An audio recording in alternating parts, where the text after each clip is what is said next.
Hello, this is Storybooks channel. New videos are posted every day. Subscribe and click the bell. The two young men made their way cautiously toward a small thicket. "Emily, you're driving me crazy. All the way, the boy resented me. Can you explain to me why the hell we came here?" "Jack, but be patient," laughed the girl mysteriously. "It's just a little while longer." So Emily's up to something again. The boy and the girl had been friends for years. But in 11th grade, their friendship had grown into something more. Despite his restless nature, Jack was crazy about his girlfriend. Maybe it was the fact that she constantly got into all sorts of stories and determined the choice of his future profession. Emily, by the way, was totally against it. "Emily, for God's sake, I'm going to turn around and go back," trying to talk some sense into his girlfriend. Jack's boyfriend, "Yeah, we're almost there," she protested. "There's still 200 meters to go. Is that bear you know waiting for us out there?" Jack gave her an angry look. "I don't doubt your ability to make friends with such a beast. You always have one spot on fire. You can't live without adventure." "Very funny," Emily smiled. "You can't forgive me for being gray. I still can't understand how you could bring a wounded wolf home." Jack reprimanded the girl like a strict parent. "You should have had it bite you on the way home. Maybe then you'd stop wandering around the woods."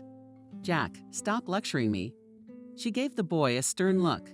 "Look at the beauty of this place. If you had been rambling less all the way, you would have felt how good it is here." Emily had loved the forest from her earliest childhood. Perhaps the genes of both the girl's father and grandfather. All their lives worked as foresters. But little Emily from the earliest childhood had no sense of fear of huge green massifs with their unpredictable inhabitants. The girl's been missing a few times. The first time her parents almost went crazy. But early in the morning, the brigands came running home, as if nothing had happened, and talked excitedly about how beautiful it was to look at the stars through the trees at night. As soon as the parents did not try to overcome the girl's passion for the forest, they did not succeed. How many times from her pockets jumped out and some squirrel and made a complete mess in the house. Foxes, hedgehogs, even a wolf. That's the few forest friends she brought home. Despite Emily's oddity, Jack loved the girl dearly. She was as pure as a child. It was like a light was coming from her. "Now give me your hand and close your eyes," Emily said cheerfully. "Do you want me to fall down here somewhere?" Jack hissed unhappily. "But if you drag the wolf home, you'll carry me home." The boy followed the girl with closed eyes. Finally, he felt her take him by the shoulders and put him on something. Everyone heard Jack open his eyes. "This is my favorite place." "What's this?" The boy looked around in amazement. It was really beautiful here. A small, spacious place opened before them. Trees didn't grow here very often. Because of this, the sun could penetrate all the way to the ground. This created such an effect that everything seemed to be wrapped in a white haze. The forest was glowing. Not far away, a small stream gurgles quietly. "This is not an easy place," seriously said the girl. "It's magical." He quickly reached into his pocket and pulled something out. The girl walked up to Jack and handed him a piece of ruby ribbon. "You see that tree over there?" She pointed with her hand. "A great power comes from it. It's keeping me safe. Let's tie this ribbon to its branches and make a vow to it that we will always be together." The boy wanted to protest at this foolishness. But looking into the girl's eyes, he decided to agree. The young men approached a tall birch tree. Emily tightened the ribbon on one knot and Jack on the other. "Now we'll never be apart." She kissed Jack. "Jack, I love you very much." "Emily, we'll always be together without this tree." The boy stroked her hair. "I can't be without you. I'll never leave you." "Emily, I'll die without you." They walked back in silence. There was so much light in each of them that words were unnecessary. They were just a little way out of the forest when a bird flew to Emily. "Hi." The girl put up her hand. "Is there something you want to tell me?" The little bird was saying something tearfully, and it really seemed that it wanted to say something. Emily looked up at the sky. A thunderstorm was moving in. "Jack, let's go. There's a hurricane coming." The girl grabbed the guy's hand, and they ran down the narrow path. There were about 10 meters to go. When a strong gust of wind came, there was a crunch and a big branch fell from behind. Oh crap, you were cursing. Emily, Jack, let's hurry up or we'll get swamped here. A minute later, they ran out of the forest. The strong wind and black sky created such an ominous picture that it even became uncomfortable. The boys ran towards the village. About a kilometer from the turn, they were caught by a heavy rain. The young men rushed home screaming. But at the very beginning of the street, the road was already washed out. Emily slipped and fell on her right foot. Jack, I can't get up, she shouted. Help me, please. Emily rushed toward Jack and took the girl in his arms. Be patient, my love, he said all the way. 10 minutes later, they were already at the girl's house. Jack put her on the bed, began to examine her leg. And you forbid me to enter the medical school, he said unhappily. For someone like you, her husband can only be a doctor. With you only adventures. Yes, I do not allow. Emily pouted. You're at it again. You and your patients will forget me completely. And then when I'm 50, I'll get tired of all this and I'll develop with you. Silly Jack laughed. Where do you get all these delusions in your head, Jack? I can't do it without you. Quietly said the girl. Can you understand that? I only love you, and I don't need anyone else. And how will you leave for your studies? I won't see you for almost 7 years. Emily cried. Emily, but what are you doing? I'll take you with me, Jack soothed her. I can't do without you in the city either. The girl did not want to go to the city. She didn't feel comfortable there. She loved her forest so much. You could say it was her home. And in the city, I felt like I was in a cage. Her father suggested that she enroll in biology by correspondence, and she agreed. But the girl couldn't stay in the city all the time.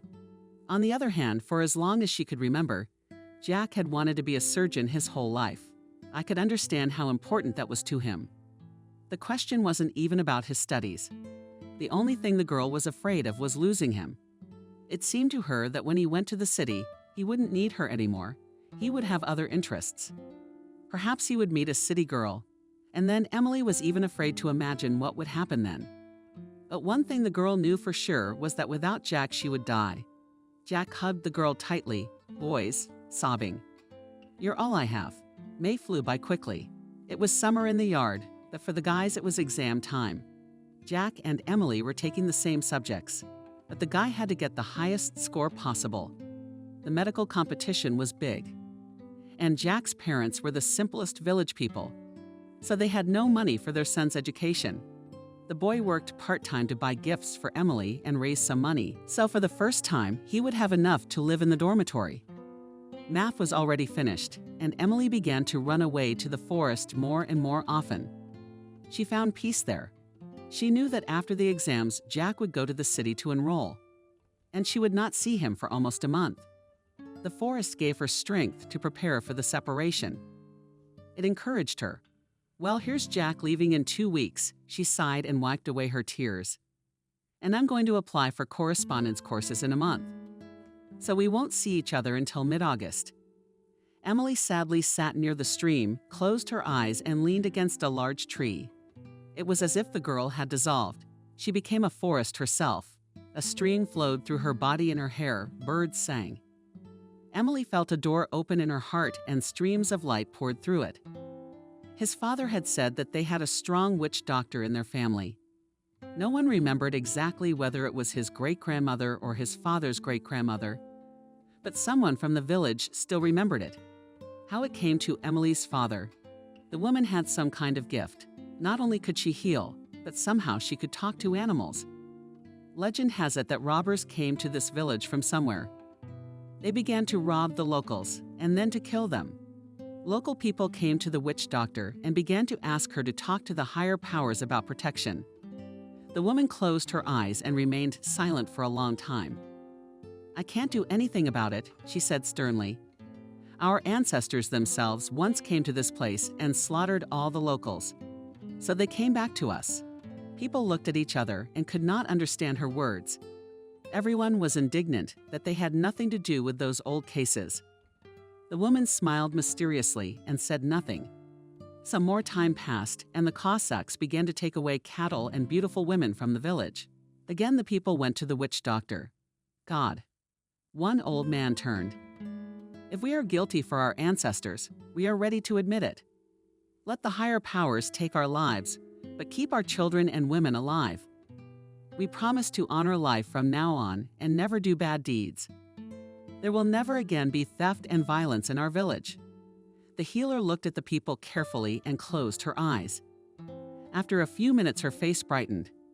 For being ready to hold your lunch, will there be salvation for you? She said loudly. For the next 3 days, no matter what happens, don't be afraid. Just pray to yourself. The next day, early in the morning, Boshena went into the forest, knelt down, and began to recite loudly some invocations and prayers, as if nothing had happened.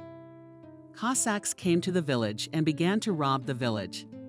Suddenly, some ominous sounds came from the forest, and bears, moose, wolves, and foxes poured into the village. It was as if the forest had gone mad. Animals ran out of it in an endless stream into the village. The Cossacks first tried to shoot at the bears, but they became so furious that they pulled their horses and tore them apart. The locals were completely shocked. The animals chased the bandits to the river. Only a few of them managed to get their legs away. After this incident, no bandits and robbers ever came to the village again. It was even said that during the war, the Germans avoided it. In gratitude to the forest, the locals kept their word. Since that time, there has never been any theft or violence here. Here, even at night, no one has ever closed the house. His father was worried about his daughter at first. He never believed in all those legends. But the older she got, the more he realized that the girl had some kind of ability. She had never healed anyone, but she had a special connection with the forest and nature. Emily could predict bad weather and the elements. She could sense when there would be a river flood or a flood. Emily was never wrong, and the locals trusted her completely. The exams were over. Jack passed all subjects on excellent, and Emily did not care what her grades were. The girl was not particularly interested in studies. Or rather, she felt the world differently and could argue about it with any professor. Emily, you understand what you feel and see. It doesn't mean that everyone can do it. Dad tried to make his point. Dad, that life isn't made up of solid molecules. The girl resisted. It's like a river. It's always flowing. But how can you not see that? Emily, but most people can't see that. I, for example, can't. I find it easier to see life through molecules. That's when I feel like I'm living. Martin sighed. Daughter, do you need to accept that? It's not good or bad. It's just what's happening right now. Okay, Dad, I'll try not to prove anything to anyone else and let everyone be where they want to be. Emily finally agreed. And really, who cares? I love people not because of their abilities, but just because of who they are. After that conversation with her father, Emily stopped separating herself from others just because she had an ability, and her life actually got easier. The day came when Jack had to leave for town. I'd like to spend the whole evening with a guy.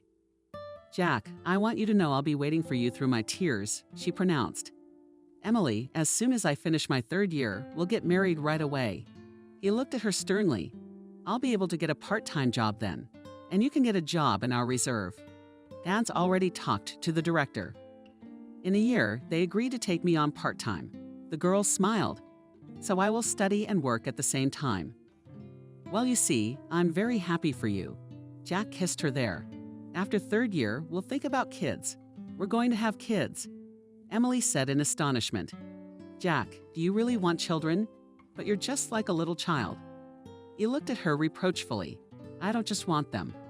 I know we're going to have at least 3. Aha, shocked, the girl said. Do you think I can do that much?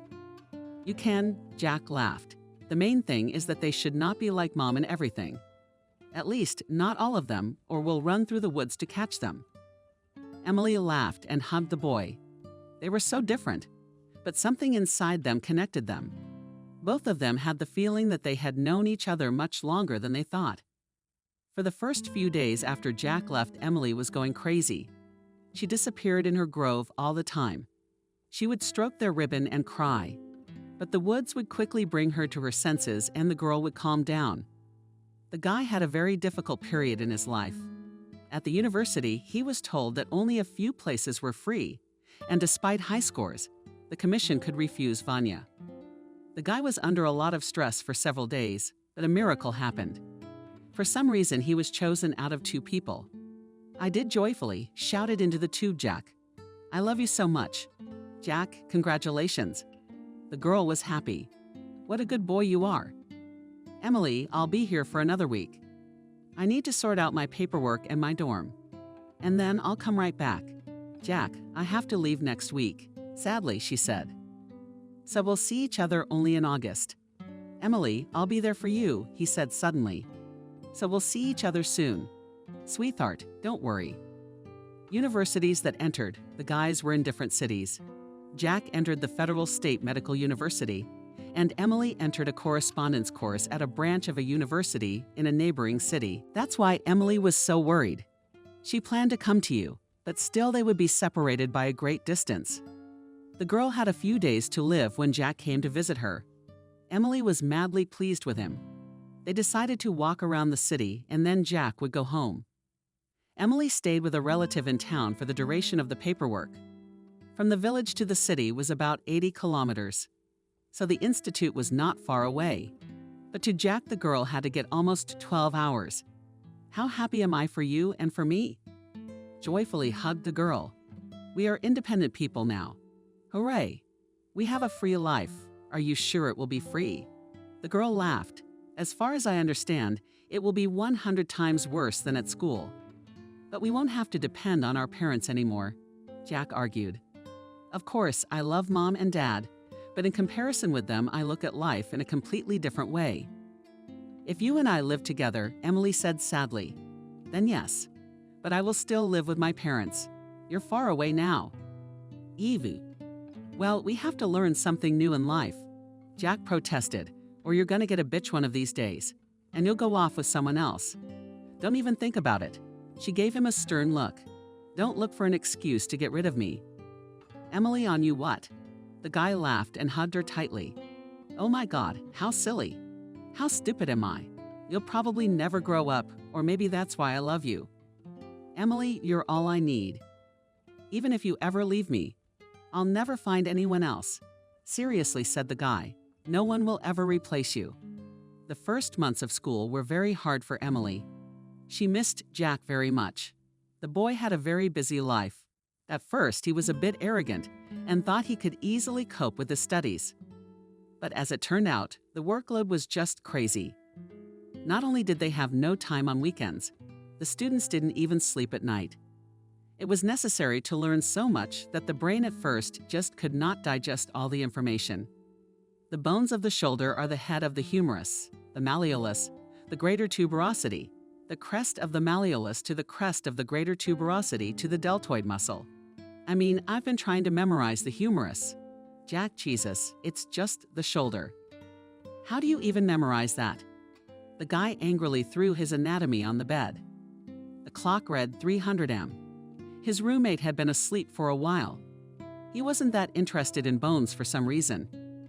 Jack had once said to his roommate David, "You'd think a medical man would know all these bones, but I'm sure as hell not one of them does." No one can answer our teacher's question. David, maybe when we're doctors we'll forget everything we don't need to know, but right now we have to pass the exam. I don't want to get kicked out of my first session for it, so I better study these bones. Unfortunately, David never made it to the second year because of his frivolity. And after Christmas, they put another student in Jack's room. The guy was a bit of a tattletale. He was always studying. Jack took him as a reference point and tried to keep up with him. So in the second year, Liam and Jack became the best students.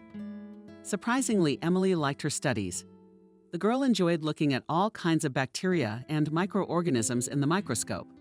She finished the first course quite well, and the director of the reserve took her as an assistant researcher. The girl visited an unfamiliar forest for the first time in her life. She had already gotten used to her green friends, and now new horizons were opening up for her. One could say that there was no difference between the forest near the village and the reserve, but that wasn't the case for Emily. She saw so many differences between them. The girl felt the individuality of each of them. Emily tried to make friends with the local people. She was often approached by deer and elk. To the surprise of the forester and the researcher, The animals were not afraid of her at all. Once even a bear came out on the road to them. He stood on his hind legs at the uninvited guests, looked carefully, and went off in his own direction. But Benjamin said to himself in fright, "Emily, did you see the way he looked at you? It was as if he recognized you. Have you met him before?" He laughed nervously. "No," she smiled. "I think animals sense when they're in danger. That's who they attack. And if they keep themselves free and easy, they won't touch them.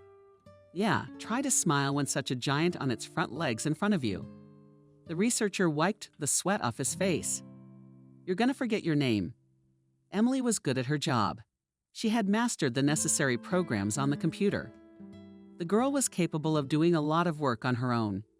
She was also able to identify animals and birds by noise and rustling. "Emily, I'm not letting you go anywhere." Ethan, the director of the sanctuary, had once told her, "You have to protect your staff, like the reserve itself. I've worked here for so many years, and only now I can safely say that there are irreplaceable employees." "Ethan, you exaggerate my abilities very much." Emily laughed. "I'm only a second-year student, so I can't do anything yet." "I'm even afraid to imagine what will happen when you graduate," the principal joked. "They'll have to give you a professor right away." "Yeah, professors of forest birds of beasts." Laughed the girl. "Laugh, laugh," offensively said the man. "You'll see, you'll become the director of this reserve. Especially, I will retire soon." "What about getting married and having lots of children?" Emily jokingly asked the chief.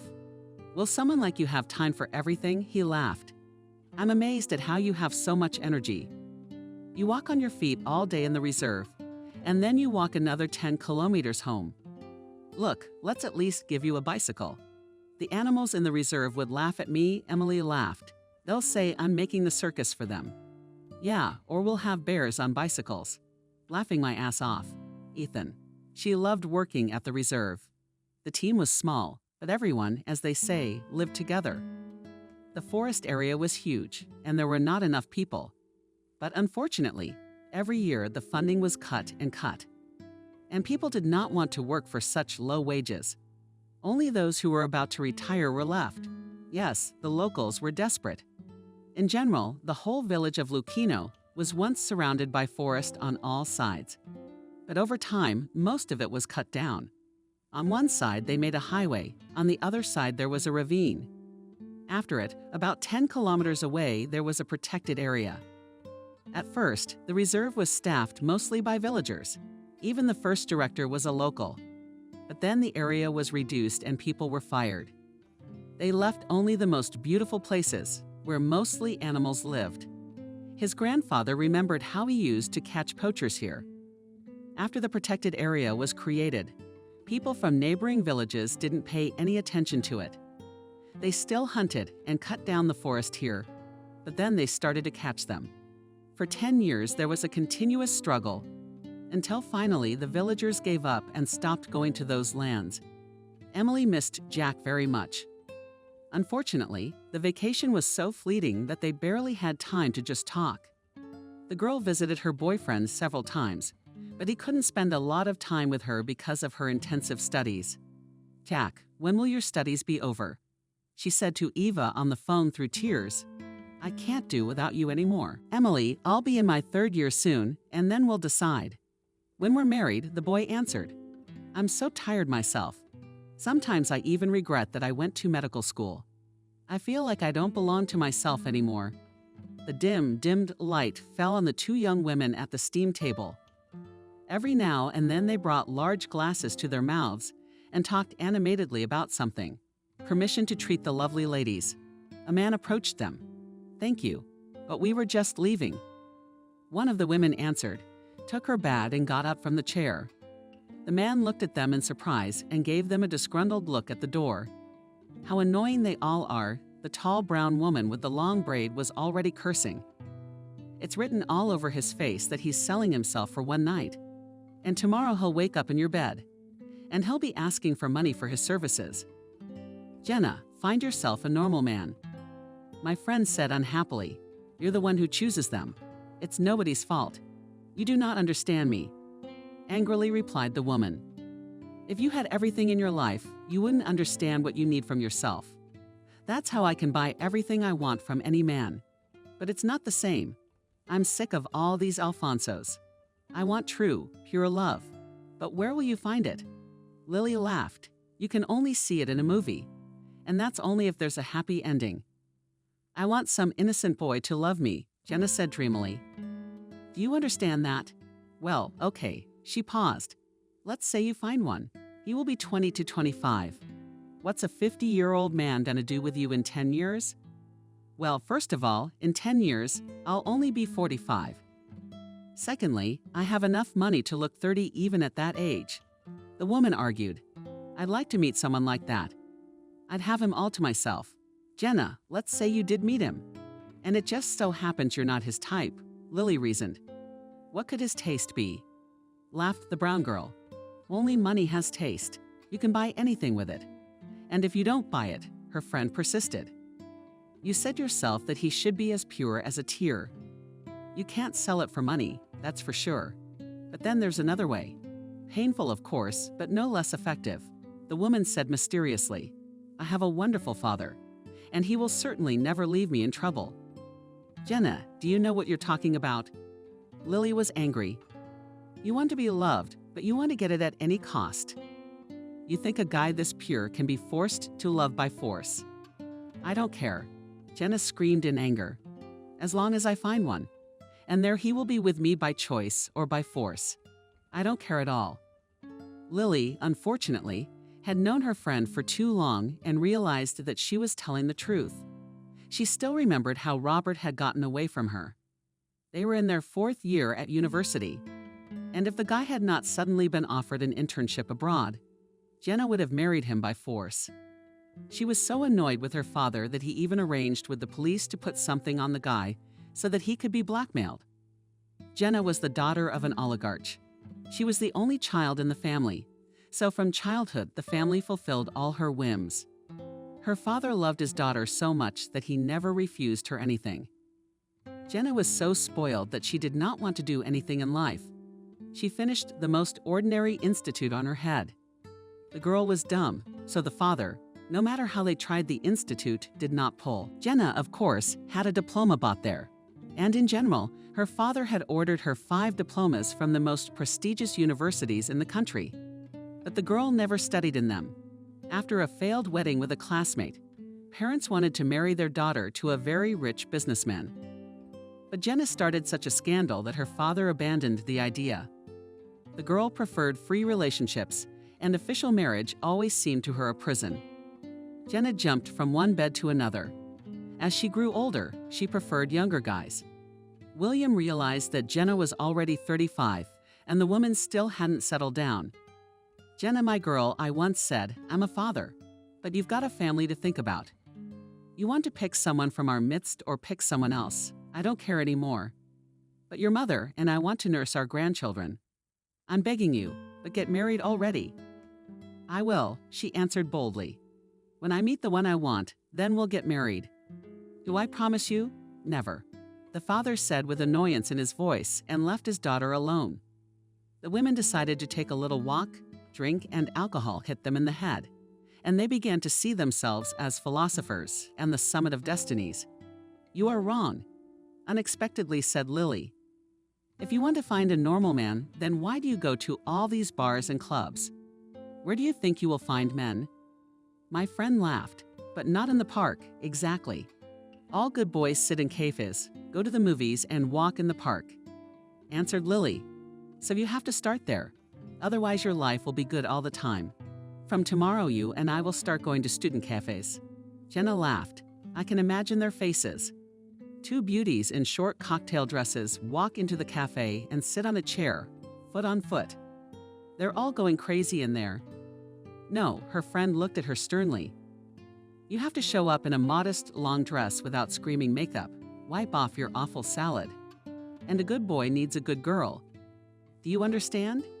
Answered Jenna, but I can't imagine myself in a long dress and no heels and no makeup. I'd look 60. I didn't say no makeup at all, the woman objected. A little anal cream, emphasize your beautiful eyes on the beauty of eyelashes, and you'll be fine. You're making fun of me, said Jenna resentfully. Let's give it a try, though. Listen, Lily, let's make a bet.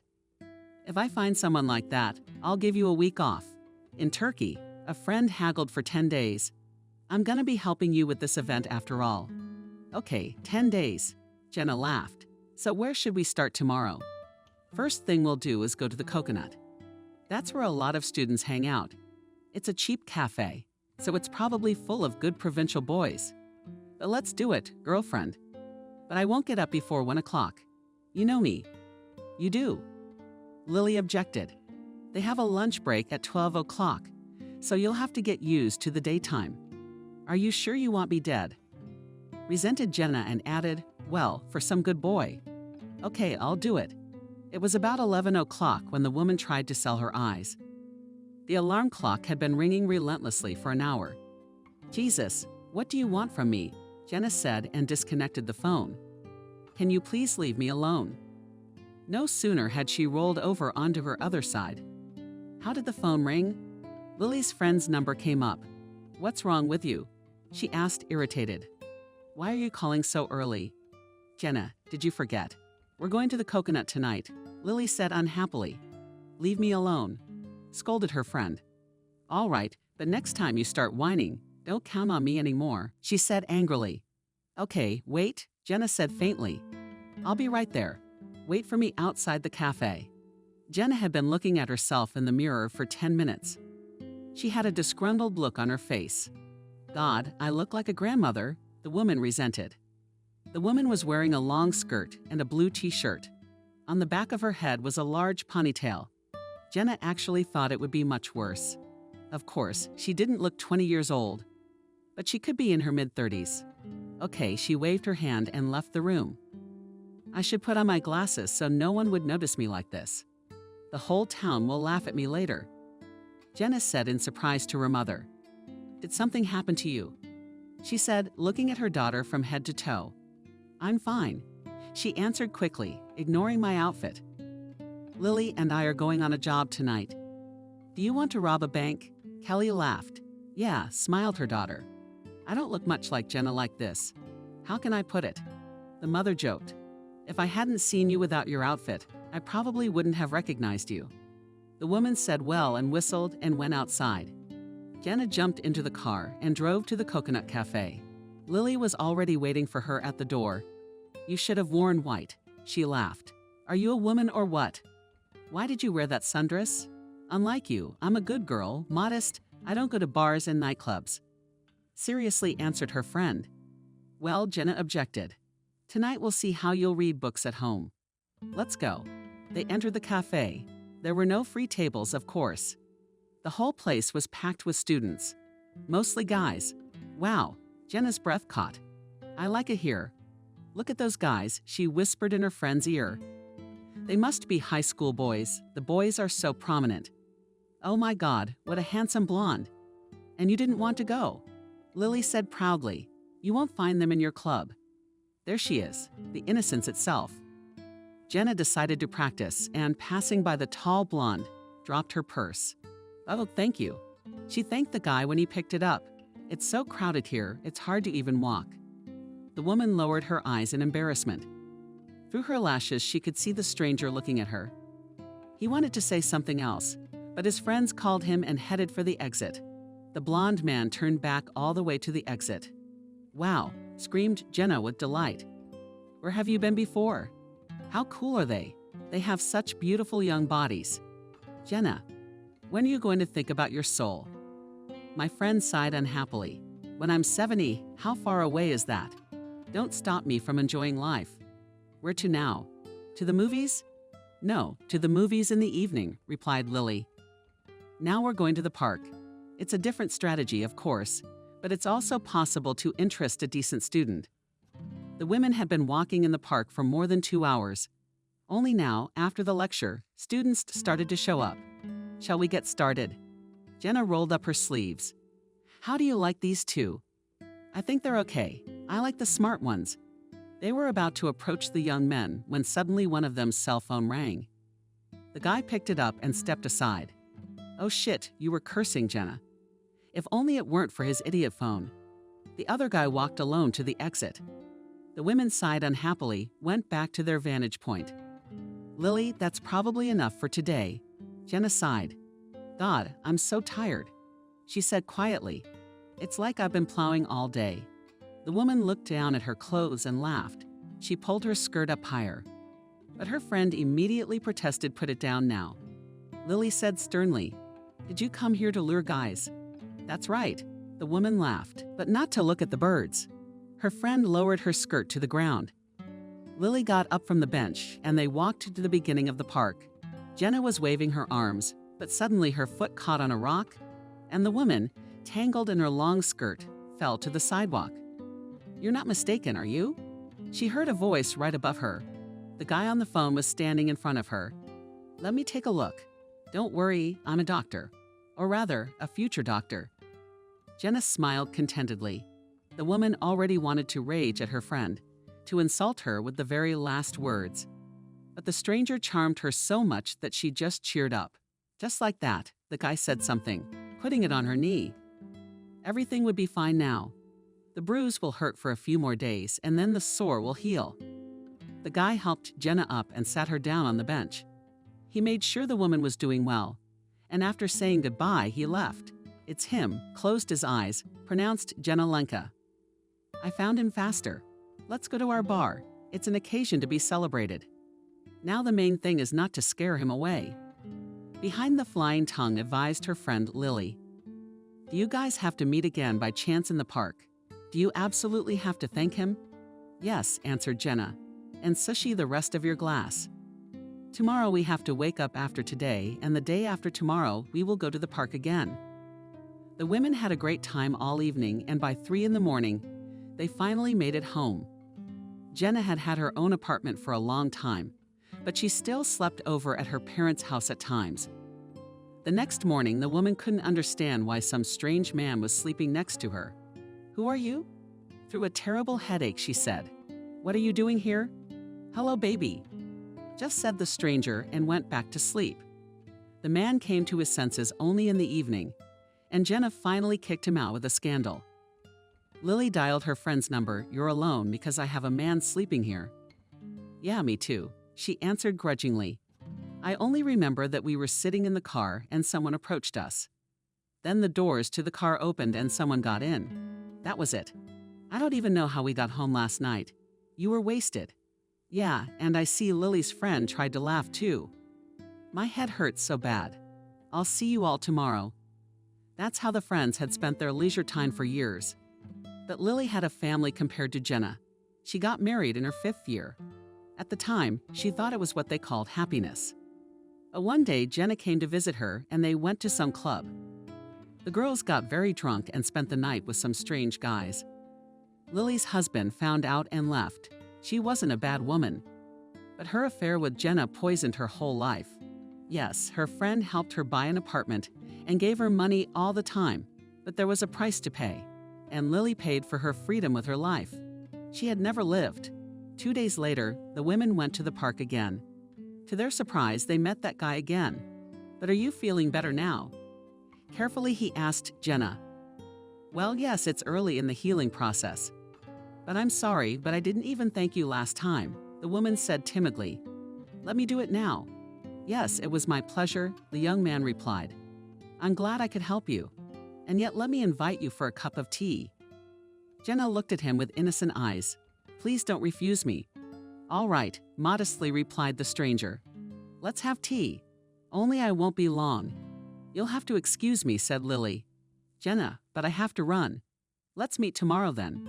The woman looked at her friend unhappily at first, but then realized that it would be better and brightened up. Yeah, okay, bye.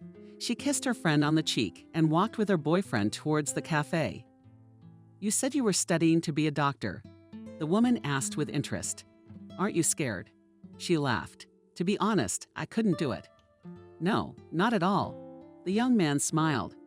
It was unpleasant at first, but I got used to it quickly. Moreover, I will have to pick at it all my life, so to speak. I'm a future surgeon. Finishing my 3rd year, I studied economics, Jenna sighed. I didn't really like it, but that's just the way Daddy wanted it. I understand, the stranger replied. I knew from childhood that I was going to be a doctor. So by the time I graduated high school, my parents had already accepted it. My name is Jack. Nice to meet you. The woman extended her hand. And I'm Jenna. Well, I guess we'll get to know each other. I think medical school is really hard. It is, Jack confirmed. There's so much to learn and you have to practice all the time. I don't even have time to call my girlfriend. But you have a girlfriend, the woman said curiously. Is she a medical student too? No. Emily is a future biologist. She can't live without the forest, laughed the guy. How interesting is everything with you? Jenna said thoughtfully. Do you live here together? Emily studies not far from home. And I am here for now, the young man answered. We want to get married in August. It's good to find the right person, she sighed. But not everyone can do it. Jenna looked intently into the guy's eyes so that he blushed. They talked some more, and Jack went home. I want him, Jenna Lily shouted into the phone. He's exactly what I've been dreaming of.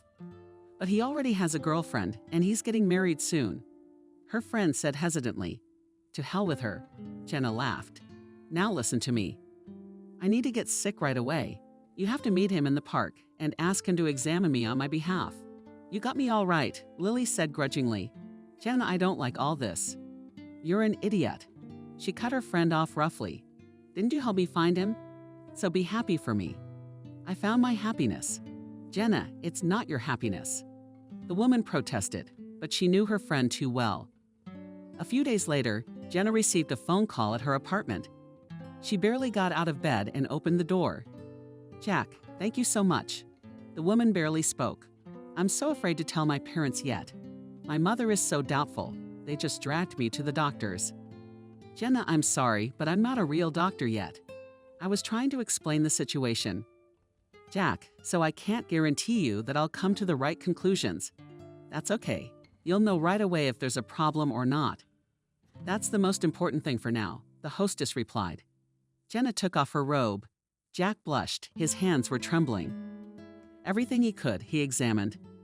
Jenna, I think you have nothing serious. The future doctor said calmly. Maybe it's some kind of psychosomatic thing. Oh, I don't know, sighed the woman. It just hurts so badly at times that I think I might just pass out. Try some soothing herbs, Jack suggested. After your examination, I feel better, smiled Jenna. How is your girlfriend doing? Emily smiled, he smiled good. She works at our sanctuary. It's probably not that famous, but it's pretty big. What's it called?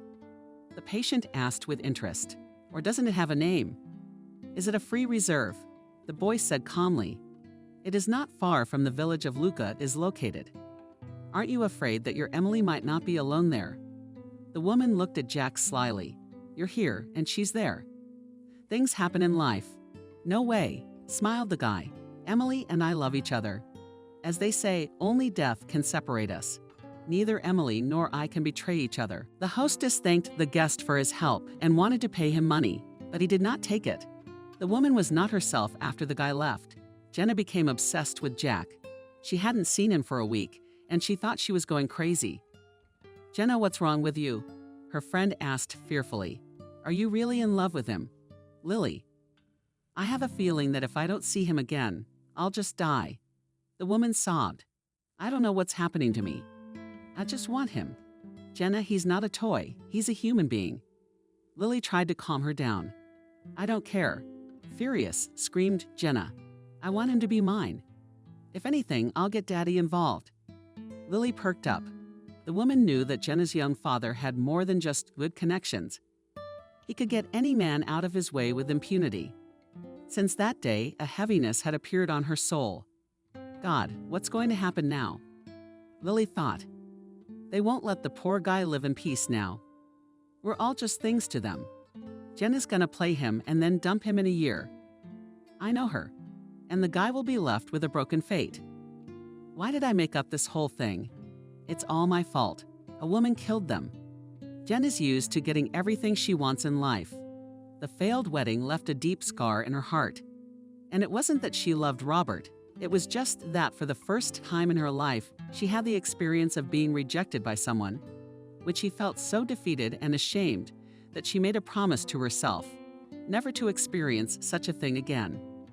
And now the situation with Jack's boyfriend has reopened her past wounds. Lily, you realize I love this guy. I tried to convince Jenna of my feelings. I feel like I could change for him. I'd start a family with him, have kids. I only want him by my side. Jenna, for some reason I don't believe you, sighed her friend. How long will you last? You're gonna ruin a guy's life. Stop telling me how to live my life. The woman got angry. You look at yourself. Who's embarrassing you? One fool paid attention to you, and that's the one you missed, Jenna. You're the reason this whole thing happened. Lily took offense. Didn't you drag me to that nightclub the other night? If you didn't want to, you wouldn't have gone, Jenna said arrogantly. Did I put that guy in your bed for you? No, Lily, you did it yourself. As much as the words hurt. But Lily knew it was really her fault. She should have broken up with Jenna from the beginning. And now at 35, no one really wanted her. More than that, the woman realized that if her friend got married now, she would forget about her in no time.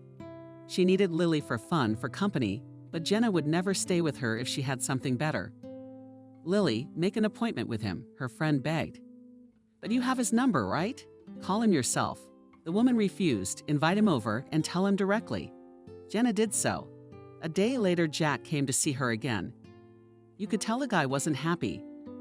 Jenna, maybe you should see a professional doctor, he said to the woman after greeting her. Jack, and watch me today, and if you don't find anything, then I will definitely see a doctor. The woman took off her house robe. She was sitting in a very revealing one. The guy gave the patient a quick look and didn't notice anything special. He told Jenna about it and wanted to leave as the woman grabbed his hand. The mistress began to kiss the guy passionately. Jack finally broke free. He was in complete confusion. Don't you realize that I love you? She screamed. You like me too, but come here.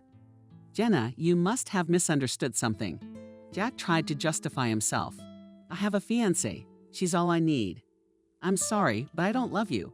Jack quickly left the room and began to abu to his father. He was about to jump out of the door when Jenna came running into the hallway. You will be mine, you hear me, and I don't give a damn about yours and his. If you don't want to do it the right way, you'll do it the wrong way. She was yelling at him. God, I couldn't calm down. Jack, what is she, crazy? She must be out of her mind. So I'm gonna block her number. I'm not going to walk home through the park anymore. Why did I tell her about Eve?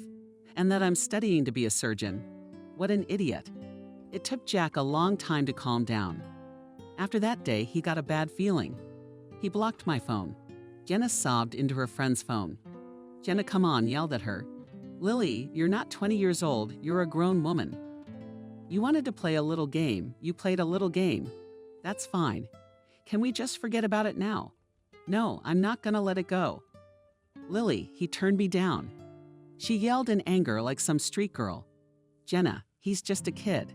A friend tried to talk some sense into the woman. Leave him alone. But no ears. She was going on, and he's going to apologize to me for it. For days after that, Jenna drank herself to death. Then she came to her senses and decided to talk to her father. Dad, I need your help, she said in a businesslike manner.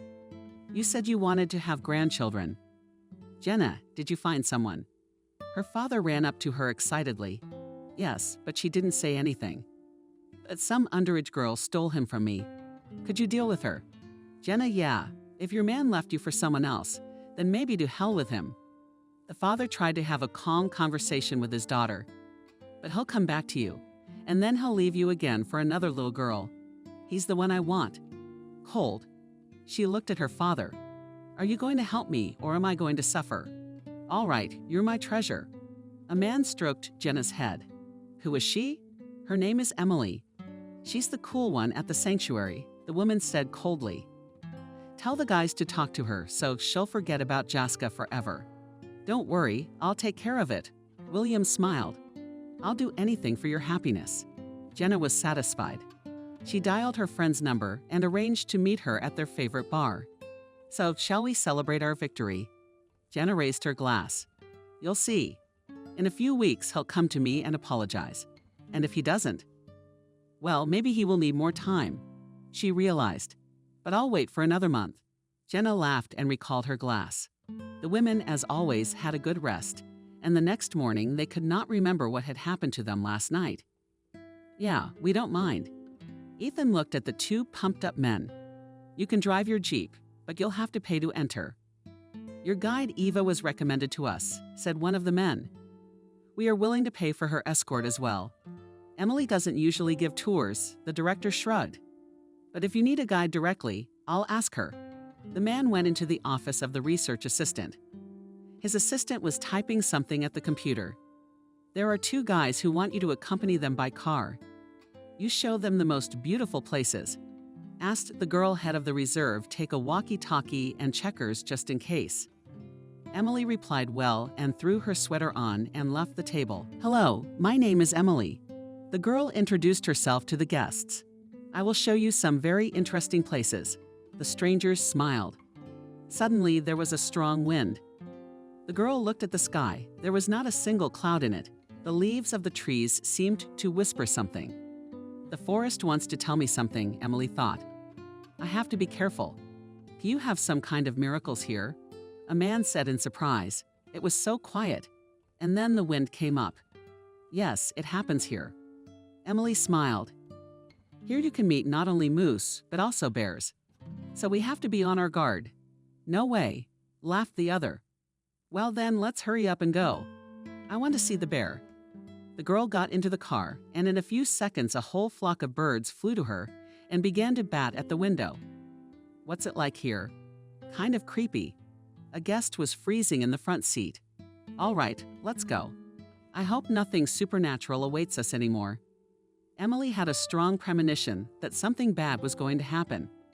The girl squeezed the walkie-talkie in her hands. The longer they drove away from the station, the more excitement overcame her. They drove for several kilometers. When some ravine appeared ahead, the car stopped. Let's get out and take a walk, the driver suggested. What can you tell us about these places? Emily got out of the car and felt someone grab her from behind. They took her walkie-talkie and her cell phone. Well, Emily, we need to have a serious talk with you. The driver gave her a hard look. There's a rumor going around that you stole someone else's boyfriend. We should get him back and apologize to his girlfriend. What are you talking about? I couldn't figure out, girl, what guy? What guy? Because before you seduced Jack, he already had a girlfriend. Laughed the other one at Jack. She said in astonishment. Yeah, we've been friends since we were kids. He has no one but me. In general, what you had there in childhood, we are not interested. The stranger said angrily. Jack has a girl in town, so you forget about him if you disobeyed him. Started kneading his fingers, the jock. We won't spare you. Are you too confused? Emily tried to argue with the gangsters. Jack's got no one in town. We're having a wedding in August. A second man came close to her, or I'll make sure no one will ever find you. You're lying. Jack only loves me, shouted Emily. Go away, or I'll report you to the police. The driver jumped up sharply and forcefully punched him in the face. The girl, well awake and unconscious, fell to the ground. Immediately, a strong wind rose. The roar of a bear was heard from the forest. Into the car quickly commanded the driver, or we'll be torn apart. They drove their car at full speed, followed by the bear. The driver managed to survive. Maximum speed, and the animal began to lag behind. Oh shit!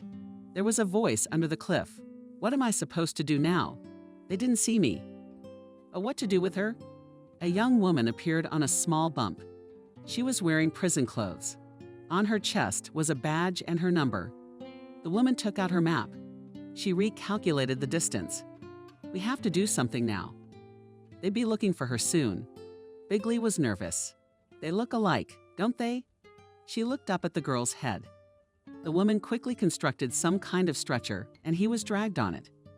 She had to get out of the sanctuary, and to do that she had to cover about 6 kilometers in a matter of minutes. The girl did not regain consciousness. During the fall, she hit her head on a rock, and she was bleeding. But the woman did not pay any attention to it. All the way she was running, the stretcher slid well over the bushes and the ground. So she did not feel the weight of a single body. At last, the woman saw an identifying sign. After another 3 kilometers, she was to be waited for. She crawled through the small bushes and saw in the thicket a Beagle Bank car give the proper sign. It was a whistle, and someone crawled towards her. 10 minutes later, she was right next to the car. "Who's that?" The man said in horror. "Who killed her?" "No, I just happened to get into a fight." She laughed. There were 2 men who wanted something from this woman, but a bear came out of the woods at them. They left her and drove away. I thought I was done for. "Let's hurry up and take off her clothes," the woman said. I started to undress. "Now we'll put mine on her. We look alike. The cops won't deal with it. I know them. All they want to do is catch a can out of jail. And then it can be an 80-year-old grandmother. They'll still take her in." The man quickly grabbed Emily. He took her things and threw them in a bag. "We'll burn this later so there's no evidence," the woman said and quickly jumped into the car. "That's it. Dump her. We have to leave. We don't have much time." They followed me on my heels. They'll probably be on her in an hour. "Let's raft up a little and go to town." The man carefully pulled onto the highway and hit the gas with all his might. In a few minutes, the car disappeared from sight. Meanwhile, the bandits in the Jeep couldn't get out of the reserve.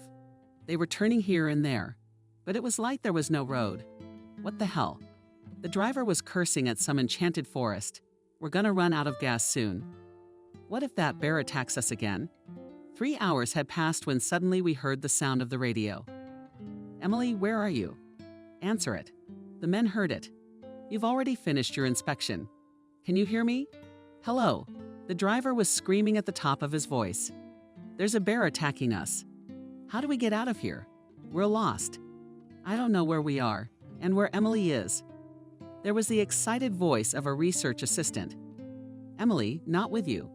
I don't know where she was swearing. Bandit bear ran out of the woods at us. She ran off somewhere, we couldn't find her. We managed to jump in the car. The bear chased us the whole way. We barely escaped him. Where are you now? The director's on the radio. Can you give us any clues?" "Yes, it's all the same here. There are trees everywhere." The driver was terrified. "Hurry up and find us, or the car will run out of gas soon. And that bear will find us." 2 jocks, who not long ago threatened the defenseless girl out of fear, just sobbed in their car. "I don't want to die." Through tears yelled one of them, "Find the Dan Road." "Jesus, we're going to get eaten here by that bear." The man was hysterical, unable to calm down. The other man was in a state of complete stress. He was afraid to stop the car, lest the bear attack them. But as the gasoline gauge showed, there wasn't much gas left. Finally, a noise was heard somewhere. At first, the guests of the reserve were very frightened. But after a few minutes, a car appeared on the road. "Where did you leave Emily?" Ethan said in a worried voice. "Please remember." "Well, we drove for maybe half an hour or 40 minutes. The driver tried to come to his senses. There was some other ravine." "All right, I know where it is," said the director. "Get in our car, you'll help us." "But there's a bear there. I'm afraid of him," sobbed the second guest. "I'm not going there anymore." "All right, you stay in the car. We'll look for her ourselves," the man replied. "Let's all go. Let's not waste any more time." In about 20 minutes, they drove up to the place where Emily was lying on the rocks with blood. Concerned, Ethan said, "Did you see what happened to her?" The police had Vanessa in hot pursuit. They knew she'd be at the reserve by 1 o'clock. It was the shortest route. The gap was about 2 hours, and they should have caught up with her. But the chief decided to wait for her at the exit. Vanessa took a different route. She turned sideways and came to an old abandoned road. When the woman was not found after 2 hours, they thought that she had not gone through the reserve, but had overtaken it. That's how it turned out. By the old road, they found her. The woman was unconscious. "Let's get her in the car quickly," ordered the senior lieutenant, rubbing his hands with joy. "Here's another star," joyfully whispered he. "She wanted to spoil my plans. She thought she could run away from me." 3 hours later, the prison gates opened in front of the car and the autosac. I drove into the yard. "I need a doctor right away," the lieutenant said. "She's unconscious. Her head is shattered." The warden came out to meet her and shook the policeman's hand firmly. "I had no doubt about you. You're a real professional. Come on, Kevin, it's our job." smiled at the lieutenant. "We always do a good job." The girl was taken to the infirmary. The assistant warden and the warden followed. "That's for sure." She asked the woman in surprise. "She doesn't look like herself." "Vanessa, what do you care?" The deputy warden calmed the warden down. "It's all about getting caught." "You think the warden knows her by sight, that she has Vanessa written on her chest. What else do you want?" "We don't know what's wrong with her yet. Maybe she's in a coma." Looked at the body. "She might die in a few days, and we're getting on our nerves because of her." The supervisor took another close look at Emily. She found no signs of violence, but it was obvious that the woman's lower jaw was broken because she had been hit hard before. She called out to the man and made a fist, a big fist. "But stop it, please." The man looked at her. She was running away from the cops and tripped over a rock. "You got your jaw split open, you know that. So there's a lot to do, and you're like a tracker, sniffing around above." "I can't understand anything," Ethan lamented. "If she had been attacked by a bear, which I personally doubt, we would have seen some traces. We should call the police. They'll be out here tomorrow with dogs looking for it." "But what do we do?" The guests asked. "Are we allowed to go home?" "No," strictly ordered the director of the reserve. "Now the police will come, interrogate you, and decide what to do with you." The police searched the reserve several times, but they never found the girl. Everyone was in complete shock. Finally, a week later, Jack got a call from his father. Jack sobbed, "Son, Emily is missing. She hasn't been found anywhere for 3 days." It was all the boy could manage to mutter. "Emily knows the woods as well as anyone. She couldn't have gotten lost out there. Even a bear would never touch her." "I don't know," sobbed the girl's father. The search continues, but police say it's unsuccessful. "I'll be there this weekend," Jack said and hung up. Such pain came over the guy that he could hardly even breathe. "His love is mine," sobbed the guy. "Please don't leave me, Emily. I don't need anyone but you." Jack for 2 days with all the others Emily searched, but the girl as if vaporized. There was no sign or trace of her. 4 hours after pulling the stretcher with Emily, the bushes and grass were up, and there was no obvious sign of anyone walking there. So no matter how much the dogs searched, they all stopped near where the police car was parked. But nobody paid any attention to that at the time. If it had been known that Emily was gone, Jack would have committed suicide. But there was still hope in him, and he tried to keep himself in control. The police said that the guests, who were accompanied by a girl, were not guilty of anything. They were released after a few days, especially since a call came from an important person, and that was enough to recognize them as completely innocent. Ethan had been going crazy for the first time. He felt guilty about what had happened to Emily. But the girl's parents reassured him and told him that everything that had happened was just an accident. The day after Jenna celebrated her victory, she was only able to get out of bed in the evening. The woman felt terrible, but to recover, she still decided to distract herself and do a little shopping. She barely got into her car with a headache and drove to the mall. It was around 8 when she parked her Rolls-Royce and barely got out of the car. Jenna. Freeze ordered herself, and with flying feet she headed for the door. Several purchases gained the woman. She longed to appear before young Jack in all her glory. Finally, Jenna grew tired and decided to sit in a small cafe. The woman grabbed her head in pain. "Good evening." Someone said above her, "I think we've met before." Jenna already wanted to send the man to the coconut, but immediately stopped. In front of her stood a handsome young blonde man. "Good afternoon." Through the pain, she smiled. "I think so too, but I don't remember you," she said playfully. "We met in the same cafe," the stranger reminded her. "Let me buy you a drink." "Thank you." Flirtatious Jenna. "I wouldn't say no to an occasion like this." The woman and the guy were having a lot of fun talking. It was obvious that the blonde tried his best, and he managed to make a very good impression on Jenna. "Maybe you want a coffee before bed," flirting woman when the guy walked her to the car. "You definitely won't fall asleep after mine," she laughed. "Well, if your coffee is so special," the blonde guy looked at her intently, "I'm ready to try it." It was already 2:00 a.m. when Lily's phone rang. Jenna was singing happily into the receiver. "Did you call me to sing?" The woman scolded unhappily. "What a fool you are. I'd rather be happy for my friend." Jenna said resentfully. Lily, how sweet is he? Who's Jack? The woman couldn't understand who she was talking about. What's Jack got to do with it? Unhappily replied her friend. Remember? That blonde guy from the cafe? Well, he's mine now. We had an unforgettable evening together. What about Jack? Lily asked. What are you going to do with him now? I've already forgotten about your Jack, laughed Jenna. All I want now is my blonde boy with blue eyes. It had been 3 years since Emily had disappeared. Jack himself could not understand how he lived all this time inside him. Everything turned into one black spot. And at first, the guy thought that it would be better for him to die. But with time, he clearly began to feel that inside this void there was a small spot of light. Then he could not realize what it was, but this small sun determined all his further life. Jack gave up the idea of becoming a surgeon and chose general medical practice. And it wasn't that he wouldn't pull it all off. It was just that the guy had so little moral strength that he wanted to give up everything. Parents supported their son as best they could. And after 6 years, he finally got his diploma. Son, well, you don't need this colony. Come join us instead of Thomas. Mom, I can't work among people now, the boy justified himself. It's hard enough for me as it is. And there I'll be all alone, and the forest is nearby.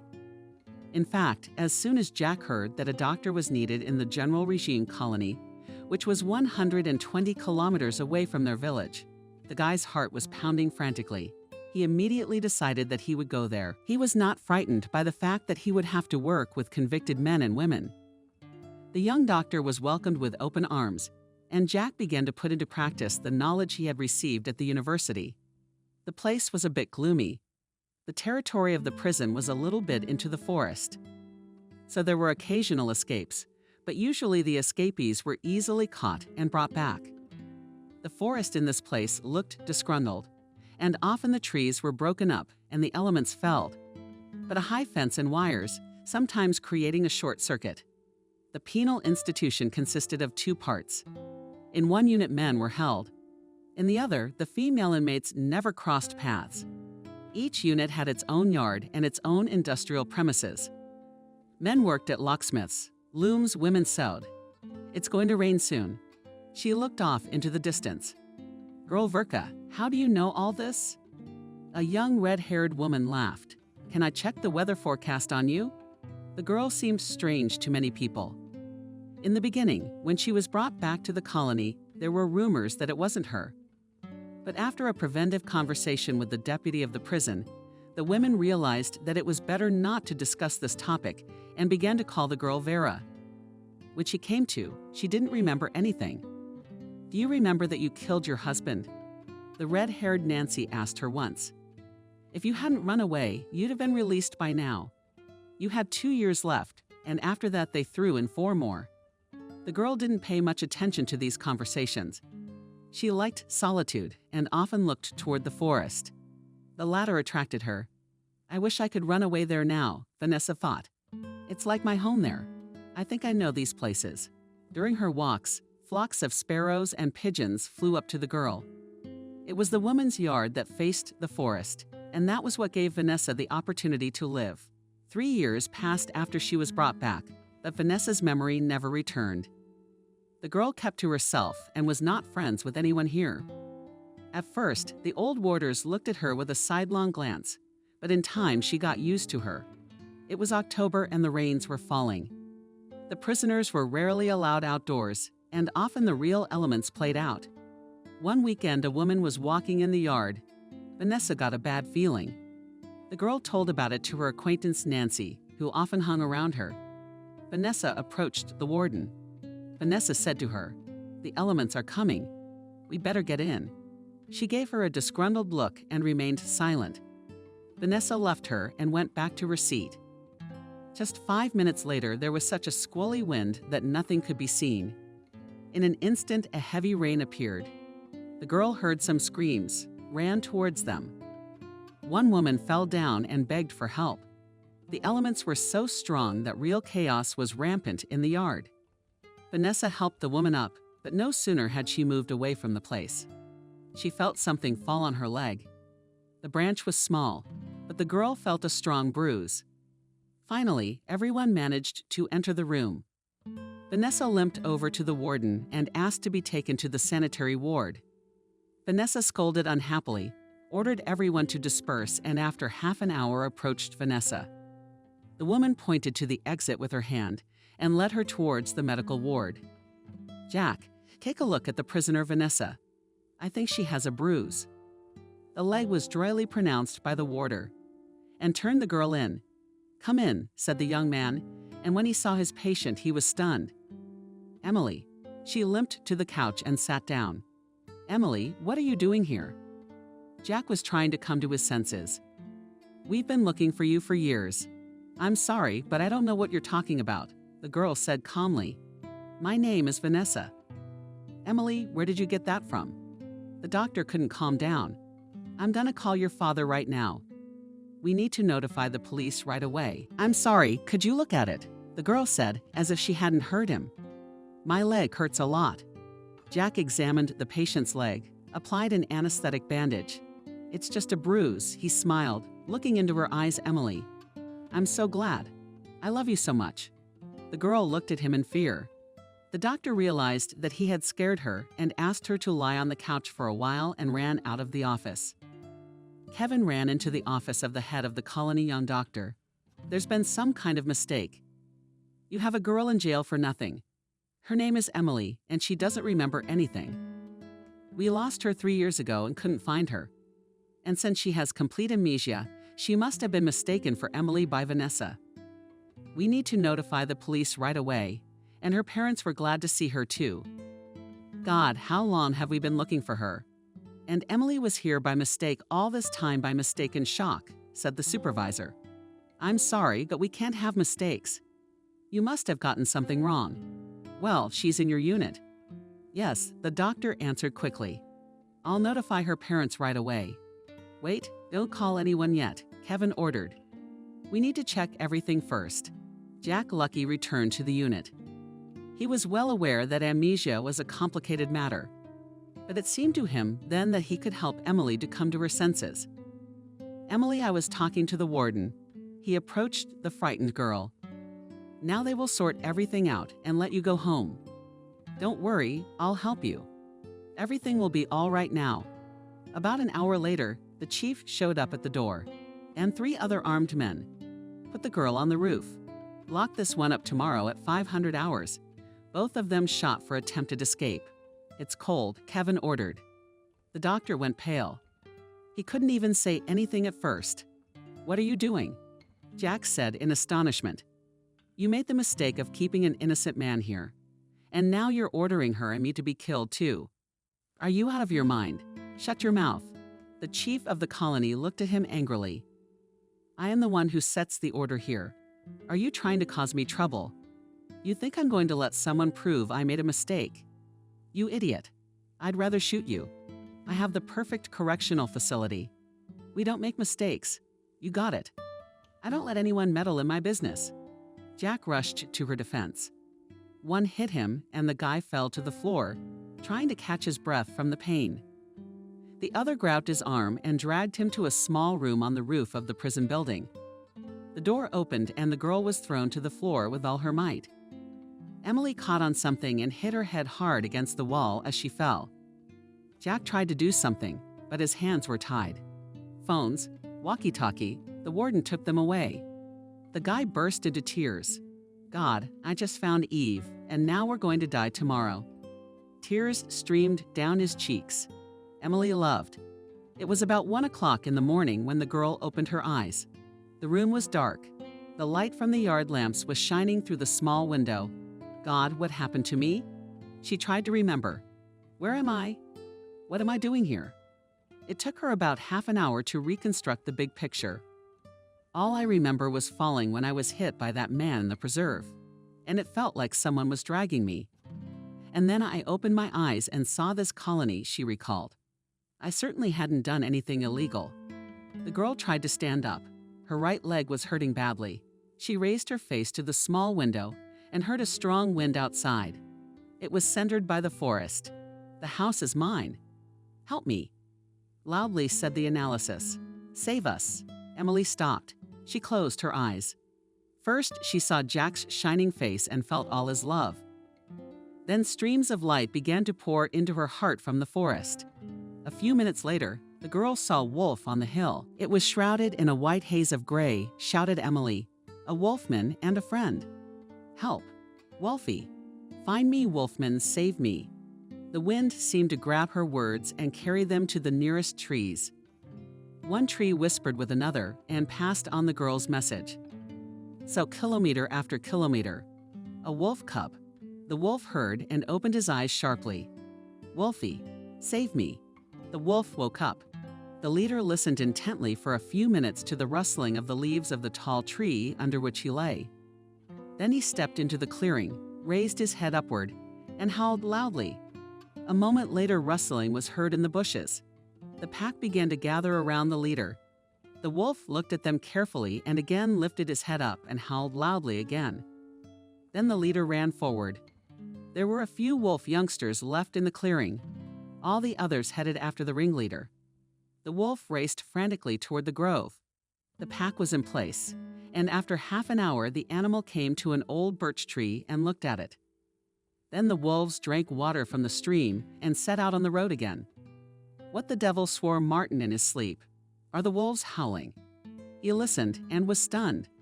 A wolf was howling at the top of its voice in their yard. The man calmed his wife, took his gun, turned on the light outside and opened the door. In front of him stood the wolf. Martin was very frightened at first, but then he recognized the animal. A wolf cub, shouted he. It's you. What are you doing here? The leader first waved his tail as a sign of greeting, and then, raising his head, loudly forgot it from somewhere in the depths of his father, said to the girl, Do you know where Emily is? A howl and a pack of wolves could be heard outside the yard. The man stood in utter bewilderment. He quickly ran into the house and pulled out his cell phone. The wolf and the pack had come. The man was worried. He has something to tell me about her. Emily is alive. I can feel it. I'm asking you to come right away. There's a pack of wolves outside my yard. The leader wants to show us the direction. The policeman didn't understand anything at first, but the man knew for sure that the girl was friends with wolves. A wolf cub sometimes came to Emily's village, but neither it nor its kin had ever attacked not only people, but had never touched poultry or livestock, so it all seemed strange to the man. He called 2 more privates and asked for their help. Half an hour later, a police car was standing outside Ethan's yard, about 100 meters away from them. A wolf pack was standing in the clearing. Show the wolf pack, shouted Emily's father. We will follow you. The leader got up and rushed toward the old road. The men were uneasy about the whole thing. Wolf eyes burned here and there at their sides. There were about 20 wolves in the pack, but all of them, without exception, had the feeling that the leader knew what he was doing. An hour later, they left the old road and drove toward the colony. The wolves didn't stop. They were rushing so fast that the policeman could hardly keep up with them in his car. The leader stopped near the forest opposite the colony. He let out a long howl, and all his kin howled after him. The wolf cub shouted joyfully, Emily Wolf Cub, I'm the policeman here and her father. You got out of the car and turned to the guard. He really did not want to wake up the chief for nothing, but in the end, it was already light, and the wolves went deep into the forest. What do you want? Not happy? Asked Kevin. Where is your permission? Are you giving me a hard time? We have every reason to believe that you have one girl in your possession. Stepanich said confidently. The policeman realized that he had nothing to lose, because he was retiring in a month. So we've been looking for her for about 3 years. Apparently, there was some ridiculous mistake, and she is here now. Are you out of your mind? The warden laughed. Although if you had brains, you would not sit in the district police for the rest of your life. This girl is the daughter of a very powerful man. Ignoring the insults, the policeman replied, There's a whole squad waiting for our signal. Or do you let us look at the women? And then I call and say we found nothing. Or in 2 hours you'll be dealing with some very serious people. Be prepared for an FSIN and FSB inspection today. Martin was taking a big risk, but he had a professional instinct and realized that something was amiss here. Okay, Kevin replied grudgingly. But you must have a permit to inspect. They've got a lot of nerve up there. The man was angry. The policeman and Martin didn't find him among the women. Then the policeman asked to see part of the basement and the ceiling. Don't you think you're taking on too much? Are you furious? Shouted the chief. He quickly gave some sign, and a well-armed group of men approached him. Now you and your Emily will go to the other world together. Kevin laughed. It will be even more interesting. The policeman helped the prisoners to escape. The policeman and Emily's father tried to run out through the corridor to the street. But after a few minutes, they were all standing in the yard of the women's section. Well, that's almost everything in place, rejoiced the chief. Bring the girl and the doctor. Now we will organize a mass escape. Emily wanted to run up to meet his daughter. Father, daughter, are you alive? Kevin's orders. Everybody stay where you are. A few minutes later, Jack was brought out. Everyone was facing the wall. The warden was getting ready for a lynching. Come on, let's have some fun. The man commanded. So get ready. No sooner had he said 3 than he heard some shouts from a machine gun, someone firing. Kevin jumped up and asked 2 of his men to see what had happened. As soon as they stepped into the shadows, their deaf groans were heard. The chief of the colony was frightened, but he decided to finish what he had started. He raised his hand and wanted to signal to shoot the people near the wall. Just as a wolf was at his throat, he quickly grabbed the man and pulled him aside. The men with guns were simply dumbfounded. They started firing their automatic rifles into the darkness. The policeman turned around to see what was going on. He cautiously approached one big man and hit him on the head with his hands with all his might. He blacked out and fell down. Stepanich quickly grabbed his automatic rifle and began to move back to the wall. The armed men, and there were 5 of them left, turned around sharply, and it was a fatal mistake for them. The wolves pounced on them from behind. An alarm went off in the colony. Martin quickly ran to the car and radioed to the police to come immediately. It was just after dawn when 5 armed police cars arrived at the gate of the colony. The corpses of people were lying in the yard. There was also one dead wolf lying there. There was commotion everywhere when time seemed to stop and everyone heard the loud extended wolf cries. The pack, having done its work, was going home. The wolves sang a farewell song to their kin and departed. The cops took pictures, dusted for prints, interviewed the victims. He wouldn't stop shaking and was sedated. Stepanich and his guys were helping the other cops. Jesus, this is a bad dream. Jack hugged Jack's girlfriend. It's like I've been asleep or in a coma for 3 years. The important thing is that everything's okay now. Hugged her boyfriend. What kind of a fool was I? He laughed nervously. I scolded you so much, and he saved all our lives. Martin tried to recover a little. The man wanted to fully understand what had really happened. But it turned out much later. After 6 months, Emily's case was finally closed. Vanessa was caught, and she confessed to everything. The woman was serving a sentence for the murder of her husband when her lover suggested she run away. Places this woman knew, so Emily in her path was a real stroke of luck. Vanessa confessed to the fact that as soon as she saw the unconscious girl, a cunning plan had formed in her mind. How did it then turn into Vanessa? On the same token, he then got his jaw knocked out by one of the jocks. They decided not to prosecute the case and leave it all in the past where it belonged. But what Jack was reassuring the girl about, "You don't want to marry me?" The bride stood in a beautiful white dress. Memories came over her, and she was scared that they just might have been eaten back then. Let's put all this behind us. Hissed her fiancé. We're alive and well. Today is our wedding day, and that's the most important thing. Emily closed her eyes for a few minutes, so stood as if listening to the silence. Guys, do not go far today, she said sternly. Very soon a thunderstorm will start. Emily objected to her young intern. Yes, there is not a single cloud in the sky. You better not argue with our director, laughed the researcher. Do you know how many years I've been working with her? She is never wrong. Emily was sent some guys to the reserve to practice with. They turned out to be sober guys. One of them was eager to conquer the forest the first time. The woman saw all this and understood Suresh. Before you go to the forest with your charges and ask something from him, you first have to do something for him." The director laughed. "Go hang a feeder. Either cabbage or moose cabbage, eat it here. You didn't get a job as a laborer," arrogantly said the student.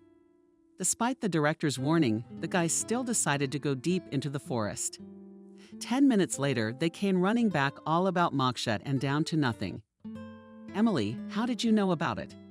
The student was indignant. It is simply impossible to know such things in advance. Emily has already almost 10 years headed the reserve at the Free. During this time, a lot in her life happened, as her husband Jack wanted. 2 sons and a daughter were born to them. The father loved his children very much. But what was he so afraid of? That's what happened. The girl was as restless as her mother. She was always in the woods with her grandfather. Emily trusted him completely and knew that nothing would happen to her daughter there. Jack worked in his village as a doctor. As the years passed, he let go of all his ambitions. He enjoyed treating his fellow villagers. His sons grew up quickly and both wanted to follow in their father's footsteps. One of them later became a surgeon, the other a cardiologist. And the youngest daughter of Emily and Jack grew up and became a professional traveler. The girl was absolutely fearless and visited the most incredible places. Neither crocodiles nor snakes bit her while traveling. But wherever she was been, she was also called Bojina, always returned home, and for this she had a special reason. When the girl was about 7 years old, her parents and their children were walking in the forest. They came out to a grove and listened to a creek roaring by. Jack approached an old birch tree. There was still a ribbon hanging on one of the branches. Emily closed her eyes, and suddenly a wolf cub appeared in front of her. The woman opened her eyes sharply, looked at the clearing. There stood the old wolf, the wolf cub. The woman shouted and ran up to him. He recognized her at once. The leader let himself be petted. He looked intently into the woman's eyes, as if he wanted to tell her something. The wolf cub was already an old wolf, and it was time for him to retire. Suddenly another wolf appeared in the clearing. It was obvious that he was young. The animal was still a teenager. "This is your son?" Emily asked in amazement. "How handsome is he?" Said the woman, gentle words. The new leader watched the stranger carefully. Then he came closer and sniffed her both. The wolf moved away and sang a long song. Suddenly Ben ran out into the clearing. Mother and father were afraid for her. Everyone held their breath. The girl fearlessly approached the wolf and hugged him. The animal stood like a hollowed-out wolf. "I'll call him Thunder," laughed the girl. "Thunder, Thunder, come here." And the wolf obediently followed her. Then father and son howled loudly and ran away into the forest. That was the last time Emily saw her friend. The wolf cub was already too old. The wolf felt he would die soon. He kept the continuity of the wolf's friendship with man and passed it on to his son. He had accomplished everything he wanted in his life. And after 3 days, the pack leader left the pack. Thunder was now the leader of the pack. It was August. The whole family was gathered. The sons had come to their parents' house with their families. Ben was coming today. The girl was returning from another trip. She wanted to go home right away, but Ben stopped the car and entered the forest. She walked towards the familiar, more frequent Thunder, Thunder, Thunder. Folding her hands at her mouth, the Thunder girl shouted loudly, "I'm here. Where are you?" About 20 minutes later, a wolf appeared in the clearing.